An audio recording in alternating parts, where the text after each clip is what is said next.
ना भी इंसानियत नहीं। हम हिंदू बने हैं यहां आने के बाद, हम मुसलमान बने हैं, हम सिख बने हैं पंच कटार करा के, और हम ईसाई बने हैं बपतिस्मा करा के।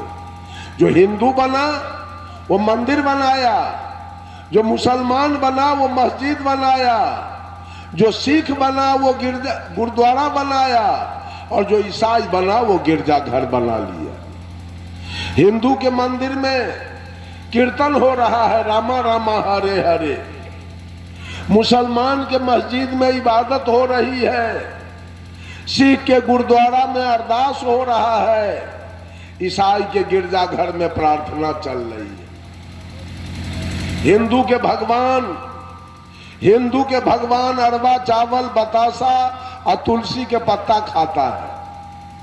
मुसलमान के अल्लाह गाय भैंस बकरी मुर्गी ऊंट दुम्मा खाता है। सिख का भगवान मरा हुआ खाता है, और ईसाई का भगवान गाय और सुगर खाता है। यही आपके भगवान की कहानी, यही धर्म है।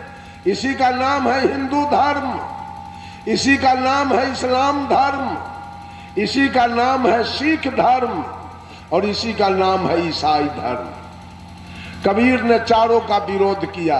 ये चारों झूठा है, चारों बेईमान है, चारों ठग है।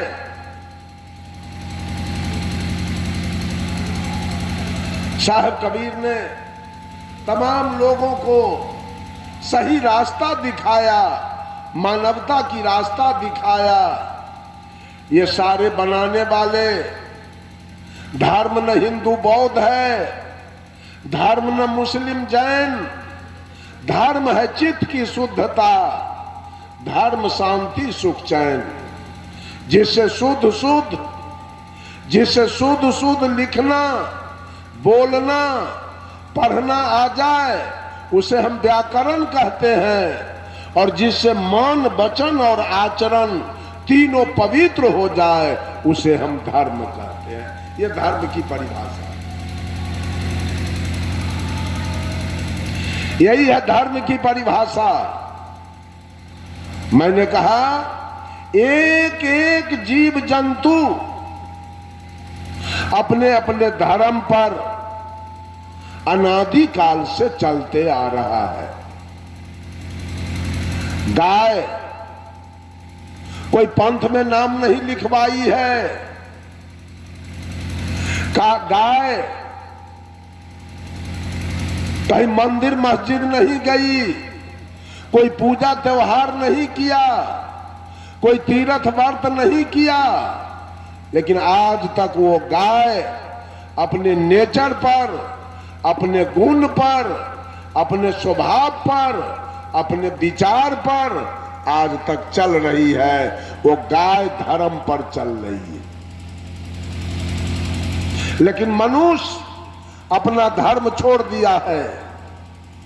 मनुष्य मात्र अपने धर्म पर नहीं चल रहे हैं, वो बकरी अपने धर्म पर चल रही है, वो भेड़ी अपने धर्म पर चल रही है, शुद्ध शाकाहारी होके जी रही है। लेकिन मनुष्य क्या करके जी रहा है? आज मंदिर जाने वाले मांस खाते हैं, मस्जिद जाने वाले गाय भैंसी काट के खाते हैं, और गिरजा घर जाने वाले सांप खा जाते हैं, कुत्ता खा जाते हैं, गीदड़ खा जाते हैं, चींटी खा जाते हैं, सब कुछ खाते हैं गिरजा घर जाने वाले। और मुसलमान तो बकरी मुर्गी गाय भैंसी ऊंट दुम्मा खाते हैं। कौन है धर्म पर? मनुष्य का धर्म कहां है? धर्म पर वो गाय जी रही है आज तक शुद्ध शाकाहारी होकर। गाय कभी सत्संग में नहीं गई, गाय कोई पूजा त्योहार में नहीं गई, गाय कोई तीर्थ व्रत में। आज तीर्थ करने वाली महिला, आज तीर्थ करने वाली महिला मछली खाती है, मांस खाती है, सास को गाली देती है, पति को गाली देती है, लेकिन वो गाय आज तक कोई तीर्थ व्रत में नहीं गई, कोई पूजा त्योहार नहीं किया, लेकिन आज तक वो गाय अपने धर्म पर, वो भैंस अपने धर्म पर, वो बकरी अपने धर्म पर, वो भेड़ी अपने धर्म पर जी रही है, शुद्ध शाकाहारी होकर के। देखिए उसका धर्म, प्राकृतिक धर्म पर जी रही है। बंधुओं, बाघ भी अपने धर्म पर जी रहा है।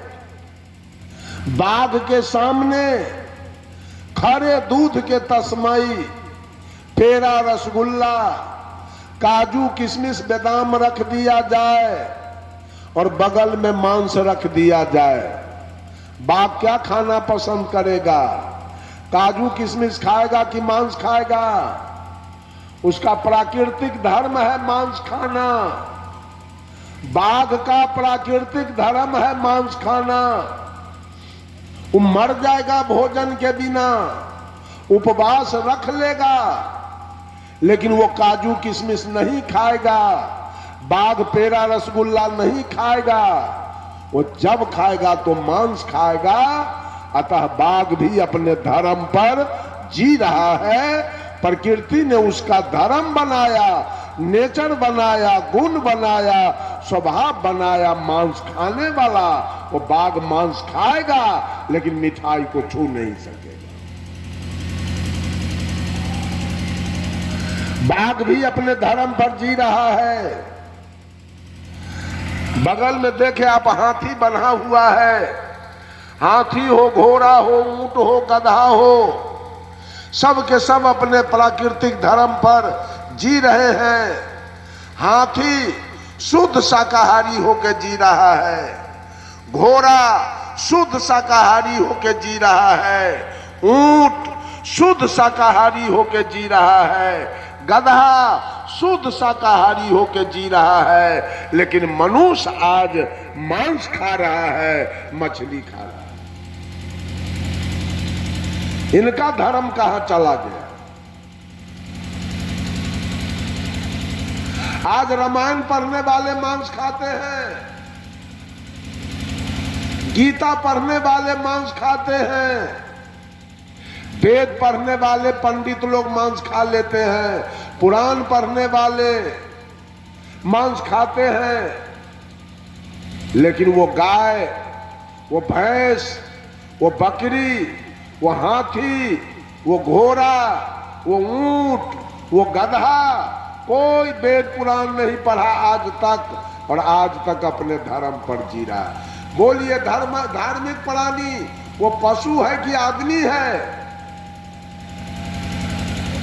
ढोलक बजा लेना कोई धर्म नहीं है, हारमोनियम बजा लेना कोई धर्म नहीं है, गीत गा लेना कोई धर्म नहीं है, प्रवचन कर लेना कोई धर्म नहीं है, ऑर्गन बजा लेना कोई धर्म नहीं है, गिटार सितार बजा लेना, बैंजो बजा लेना धर्म नहीं है। ये बजाने वाले चोरी कर लेते हैं, दलाली मार लेते हैं, घूस खा लेते हैं। प्रवचन करने वाले भी बीड़ी सिगरेट पीते हैं, चोरी बेईमानी कर लेते हैं।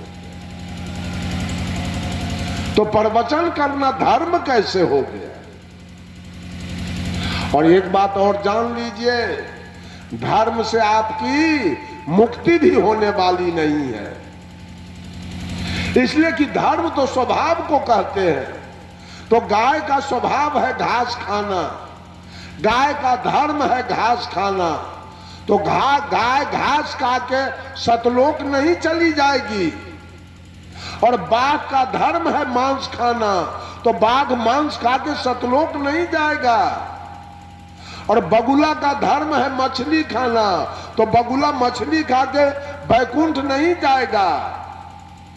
और गिद्ध का धर्म है मांस खाना। धर्म तो स्वभाव को कहते हैं। इसलिए मनुष्य का धर्म है, स्वभाव है शुद्ध शाकाहारी रहना। इससे सतलोक और बैकुंठ नहीं होता है। साहब कबीर कहते हैं, धर्म या धर्म दो है बेरी, एक लोहा एक कंचन केरी।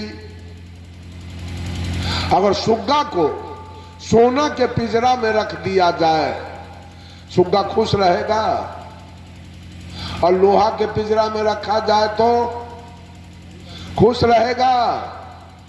मनुष्य को अगर सोना के चौखट के मारी खिड़की वाला जेल में अगर मनुष्य को रख दिया जाए, हंसेगा वहां, और लोहा वाला में रखा जाए तो हंसेगा वहां। दोनों जेल है, पाप भी जेल है और पुण्य भी जेल है, धर्म भी जेल है और अधर्म भी जेल है। पाप पुण्य दो है बेरी, एक लोहा एक कंचन केरी। फर्क है, जो सोना का पिंजरा है वो पुण्य की बेरी है, और लोहा का पिंजरा है वो पाप की बेरी। दोनों बेरी में आप फंस जाएंगे। धर्म से किसी का कल्याण होने वाला नहीं है। धर्म जीने के लिए इस धरती पर जो आप आए हैं वो जीने में आपको सहायता करेगा धर्म। जैसे बगुला को जीने में वो मछली सहायता करती है, बगुला का धर्म है मछली खाना, वो मछली खा के बेचारा जी रहा है, यही उसका धर्म है। गाय का धर्म है घास खाना, भैंस का धर्म है घास खाना, कुत्ता का धर्म है मांस खाना, गीदड़ का धर्म है मांस खाना। ये धर्म है, स्वभाव है। इससे लोग पूछता है कौन धर्म के मानने वाले हैं, तो झट से कह देगा हम ईसाई धर्म के मानने वाले हैं, हम इस्लाम धर्म के मानने वाले हैं, हम हिंदू धर्म के हिंदू कोई धर्म नहीं है।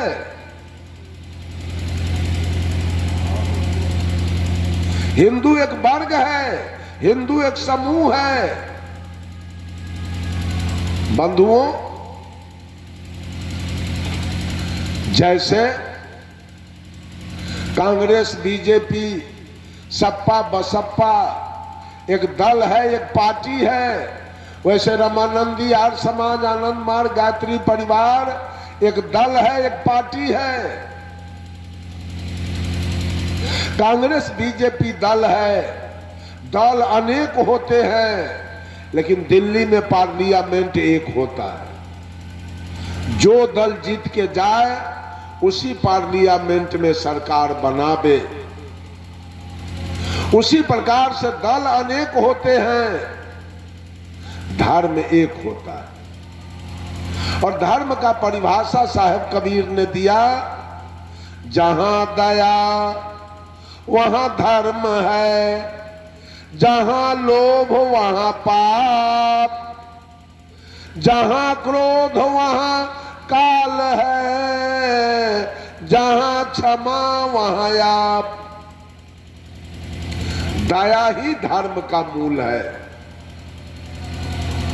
आपने भेष बना लिया, भड़कदार कुर्ता गंजी पहन लिया, अचला लंगोटा पहन लिया, दाढ़ी बढ़ा लिया, केस बढ़ा लिया, मोछ बढ़ा लिया, हाथ में चिमटा कमंडल लिया, पैर में खड़पा खड़ाम पहन लिया, इतना लंबा चौड़ा चंदन किया जो भैंसी देखे तो भड़क जाए।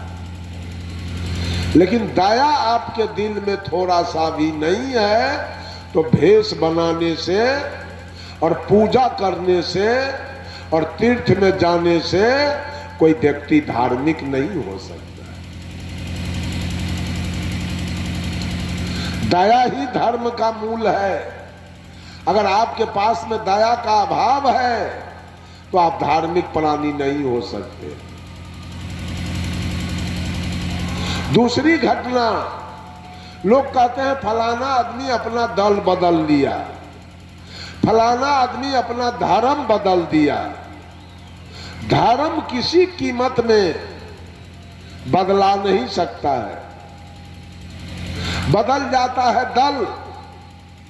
कल जो कांग्रेस में था आज बीजेपी में, और जो बीजेपी में था वो राजद में है, और राजद में था वो जदयू में चला गया। जो कल रामानंदी में था आज कबीरपंथी में चला आया, और कबीरपंथी में था वो आर्य समाज में चला गया, और आर्य समाज में था वो गायत्री परिवार में चला गया। दल बदल गया, लेकिन धर्म किसी परिस्थिति में नहीं बदलती है। आंख का धर्म है देखना, तो आंख देखेगी, अपना धर्म बदल नहीं सकती है, आंख सुन नहीं सकती है। और कान का धर्म है सुनना, तो कान भी अपना धर्म स्वभाव नहीं बदलेगा, वो देखेगा नहीं।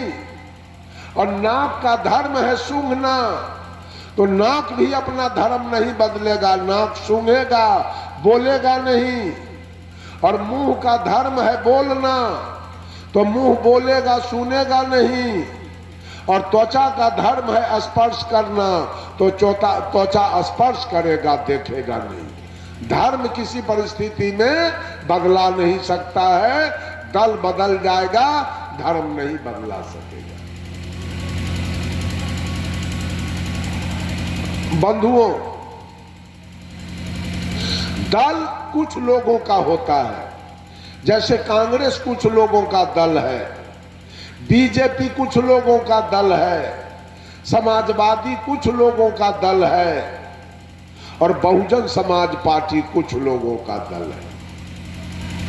कुछ लोगों का, वैसे रामानंदी कुछ लोगों का दल है, आर्य समाज कुछ लोगों का दल है, गायत्री परिवार कुछ लोगों का दल है। दल कुछ लोगों का होता है, धर्म सबके लिए होता है। धर्म कुछ लोगों का, धर्म कुछ लोगों का नहीं होता।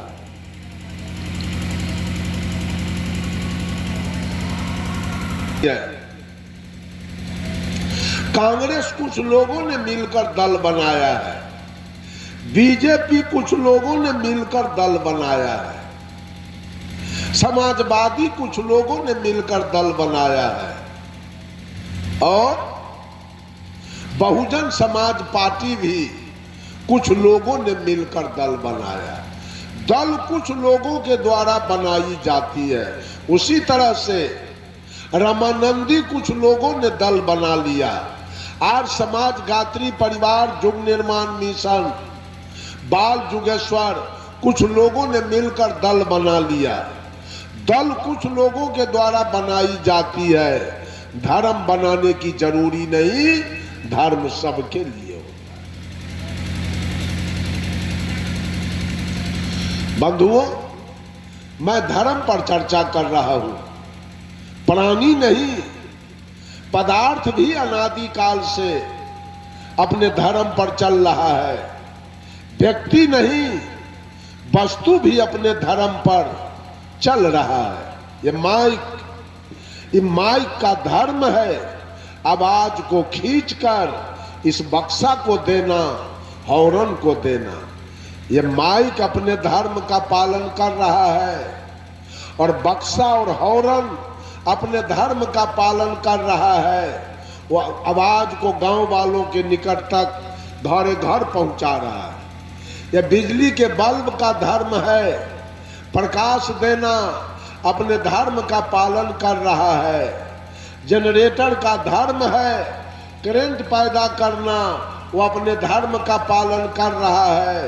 पंखा का धर्म है, लोगों को हवा देना, वो अपने धर्म का पालन कर रहा है। लेकिन मानव, मनुष्य अपना धर्म छोड़ दिया। मनुष्य अपने धर्म पर नहीं है। ये पिता को गाली देगा, ये माँ को गाली देगा, ये पत्नी को गाली देगा, ये बेटा बेटी को गाली देगा, ये चोरी करके ले आएगा, ये बेईमानी करके ले आएगा, ये दलाली करके ले आएगा, ये दूध में पानी मिला के बेच लेगा, आटा में चोकर मिला के बेच लेगा, घी में डलडा मिला के बेच लेगा। मनुष्य का धर्म कहीं दिखाई नहीं दे रहा है। ये मोबाइल कितना छोटा है, देखिए तो अपने धर्म का पालन कर रहा है। अमेरिका से आपको बात करा देगा, सऊदी अरब, 2 दिन हमारे यहाँ सऊदी अरब का फोन आया, 2 रोज आया है सऊदी अरब का फोन। साहेब जी, हम कहा कि बोलिए, आपका प्रवचन सऊदी अरब में चल रहा है। वो आदमी बोला, यूट्यूब पर आपका प्रवचन सऊदी अरब में चल रहा है, लोग बड़े चाव से सुन रहे हैं। अभी मेरा कार्यक्रम 5 तारीख को मैं गया था छत्तीसगढ़, 5 को गया और 15 तारीख को वापस आया हूं। 10 रोज का कार्यक्रम चला छत्तीसगढ़ में। इस साल अगस्त में, 2022 के अगस्त में मेरा कार्यक्रम भोपाल मध्य प्रदेश में 5 दिन तक चलता रहा और भोपाल से मैं चला गया महाराष्ट्र, नागपुर में 5-6 दिन तक मेरा कार्यक्रम वहां चलते रहा। बंधुओं, एक एक व्यक्ति से लेके वस्तु तक, एक एक प्राणी से लेके पदार्थ तक, सब कुछ अपने अपने धर्म पर चल रहा है अनादि काल से। धर्म से गिरा हुआ प्राणी केवल ही मानव है।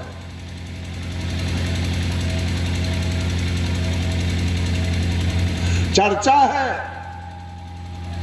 आपने दिन में सुना था कि रावण का बोली खराब था, इसलिए वो मारा गया। राम का बोली बड़ा अच्छा था। आपने सुना है हनुमान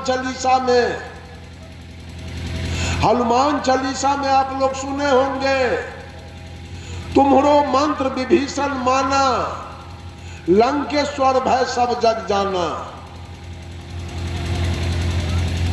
रावण के भाई को फोड़ करके राम ने अपने दल में मिलाया और रावण को मार दिया। जब रावण मर रहा था तो राम ने अपने भाई लखन लाल को भेज दिया, जाओ, रावण बहुत बड़ा राजनीतिज्ञ था, अंत में अब वो मर रहा है, जाके कुछ राजनीति तो सिखाओ। लखन लाल जी आके और रावण के आगे खड़े हो गए। रावण ने पूछा, तुम कौन हो जी? तो लखन लाल जी ने कहा, मैं राम का भाई लखन लाल हूं। कहा, किधर आए हो? कहा कि भैया भेजे हैं आपसे कुछ राजनीति सीखने के लिए। रावण कहा, लक्ष्मण से, तुम्हारे खानदान में कोई होशियार आदमी है, कोई काबिल आदमी है राजनीति सीखने वाला? लखनलाल जी ने कहा, मेरे खानदान में कोई विवेकी नहीं है, कोई ज्ञानी नहीं है। रावण ने कहा, तुम्हारा खानदान बेवकूफ का खानदान है, मूर्ख है तुम्हारे खानदान में एक एक व्यक्ति, राजनीति कौन सीखेगा? लखनलाल जी ने कहा, कैसे? तो रावण ने पूछा लखनलाल से,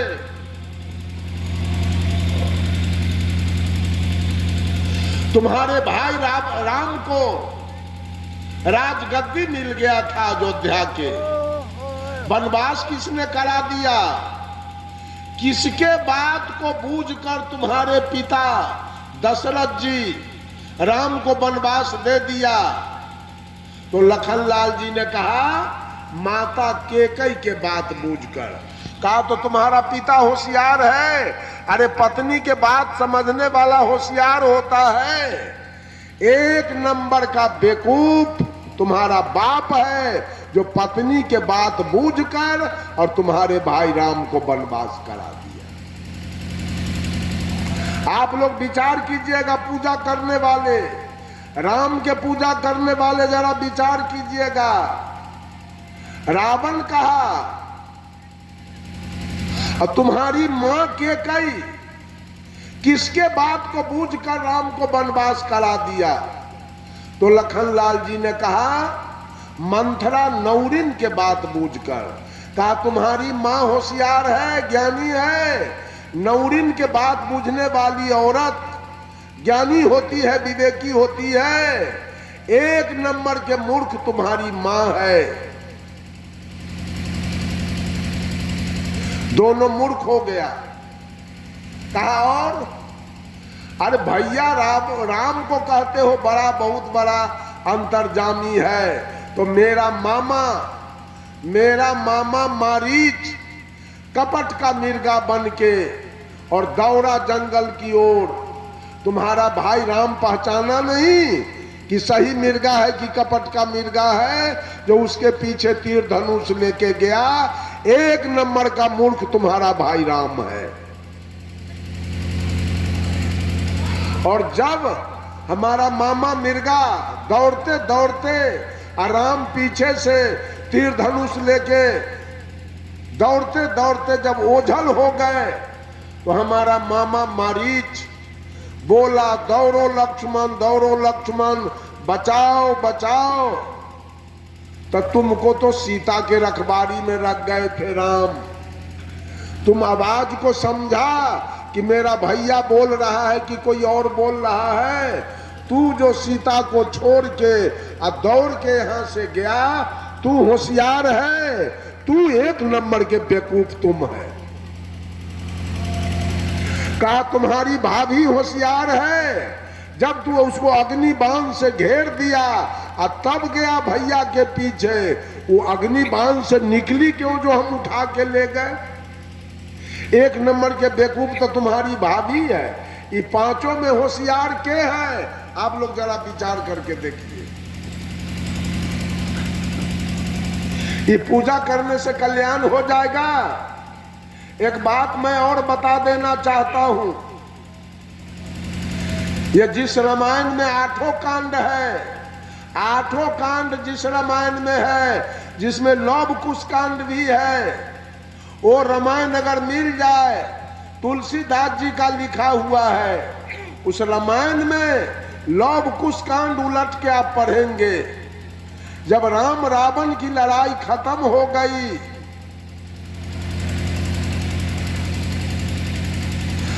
लखनलाल जी ने स्नेह यज्ञ का घोड़ा छोड़ा। घोड़ा को पकड़ा किसने? लौह कुश ने, राम के बेटा लौह कुश ने घोड़ा को पकड़ लिया। जब पकड़ लिया तो लड़ाई छिड़ गई। राम के दल से बाली के बेटा अंगद को भेजा गया लड़के और घोड़ा छोड़ा के लाने के लिए। जब अंगद गए तो भगवान राम का बेटा कूश कहा अंगद से, बोले कूश सुनु बाली कुमारा, तब बल विदित जानी संसारा। पिता ही मराए मातु पर हेली, सकल लाज गमाए तुम पेली। समर माही सन्मुख आवा, लाज तो ही नहीं गाल बजावा। बूढ़ी मरहु सागर मह जाई, अब मरुगरी काटी अधम अन्यायी। कूश कहता है अंगद से, रे पापी, बाप को मरवा दिया तू राम से, अब मां किसके हाथ बेच लिया रे पापी। तन को लाज शर्म तुम्हारे पास नहीं है? तुम्हारे मां का कोई ठिकाना नहीं है कि तुम्हारी मां कहां रह रही है? हमसे आए हो लड़ाई लेने, लाज शर्म एक पैसा नहीं है, हट जा मेरे नजर से। अगर जरा सा भी लाज शर्म है तो समुद्र में डूब के मर जा, और नहीं तो अपना गला काट के मर जा। इतना बात कहा तो भाग गए, अंगद जी भाग गए। तो विभीषण जी को भेजा गया लड़के घोड़ा छोड़ाने के लिए। विभीषण जी को भेजा गया, विभीषण जी आ गए। कूश कहता है राम का बेटा विभीषण से, बोले कूश,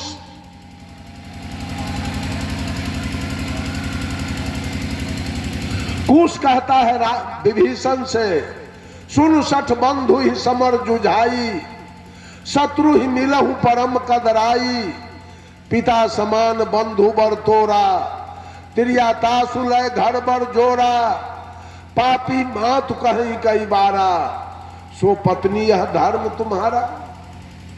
कारे पापी, तू तो राज के लोभ में भाई को छोड़ दिया और दुश्मन के दल में जाके तू मिल गया। राज के लोभ में कि लंका के राज का तुमको लोभ दिया गया, मिल गया।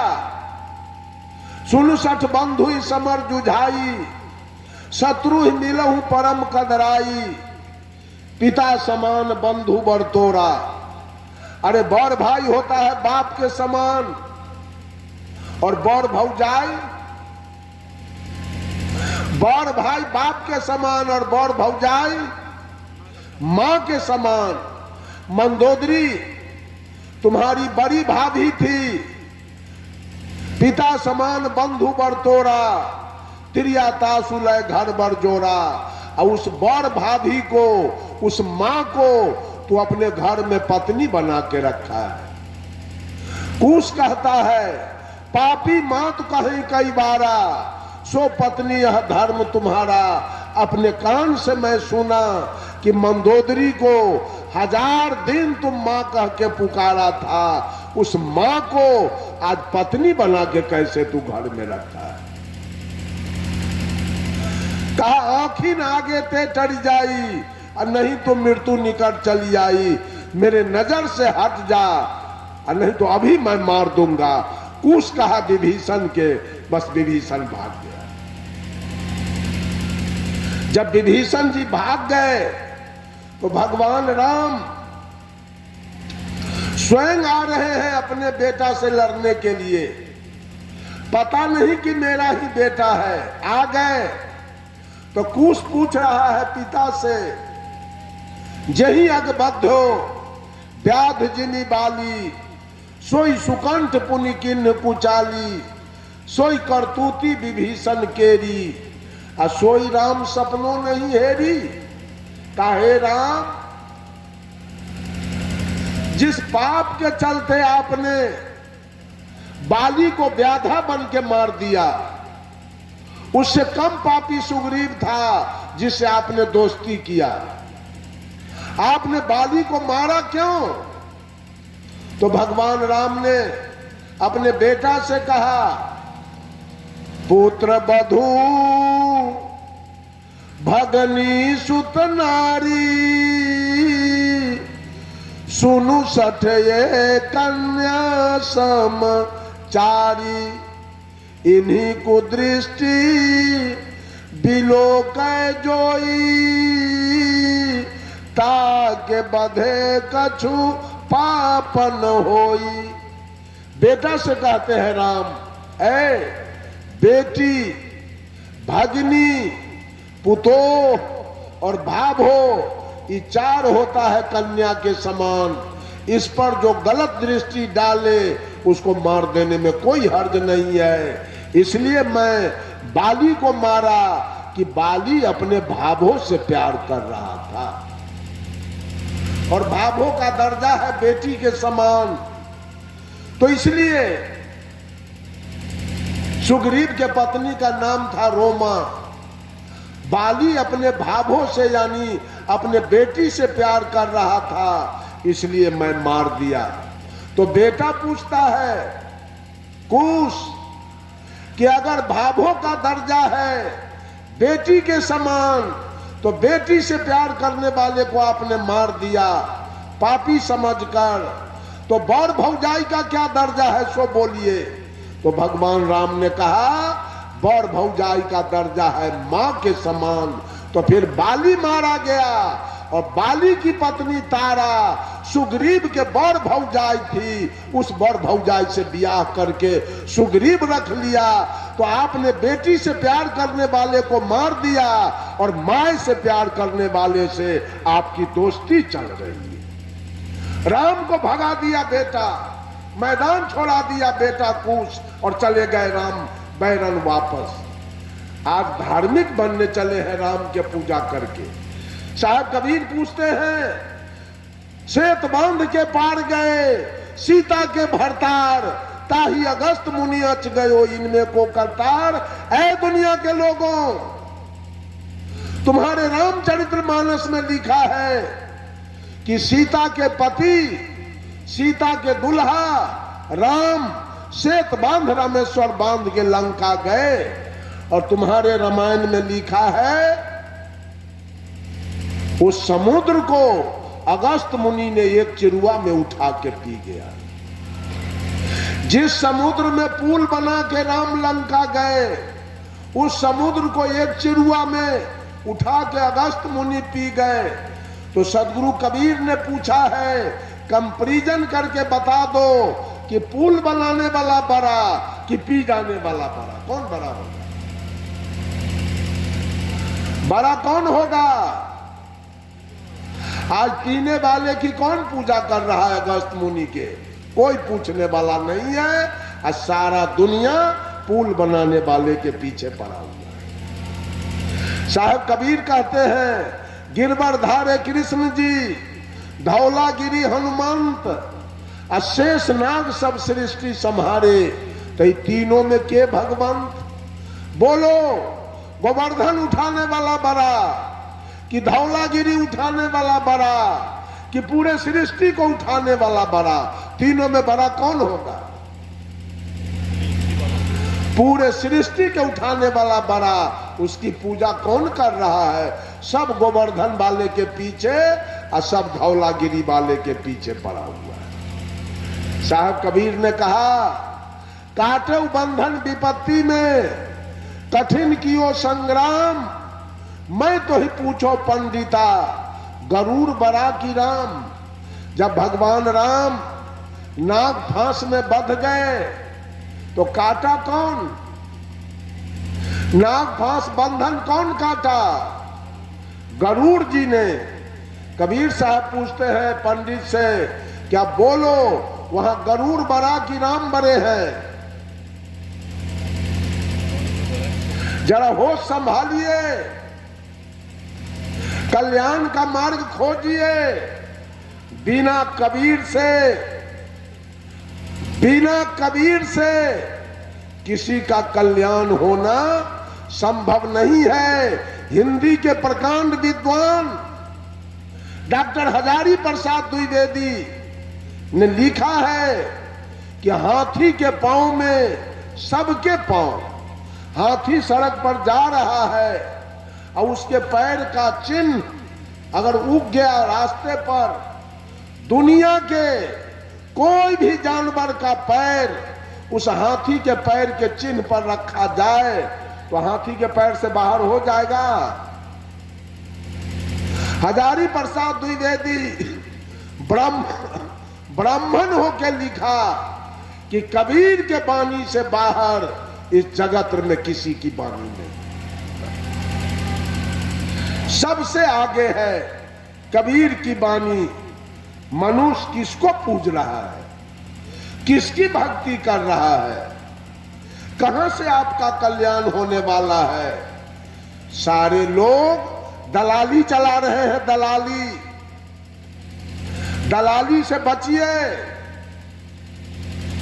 अगर उद्धार पाना है तो भोजन का सुधार कर लीजिए। जब तक भोजन का सुधार नहीं होगा उद्धार होने वाला नहीं है। अगर सुविधा पाना चाहते हैं तो दुविधा को दूर कर दीजिए। इधर साहेब बनगी और उधर प्रणाम पंडित जी, दुविधा रहेगा, सुविधा कभी नहीं मिल पाएगी। अगर कल्याण पाना है तो अंदर से अभिमान हटा लीजिए। जाति का अभिमान, धन का अभिमान, विद्या का अभिमान, बुद्धि का अभिमान, बल का अभिमान रहेगा। जहां अभिमान होगा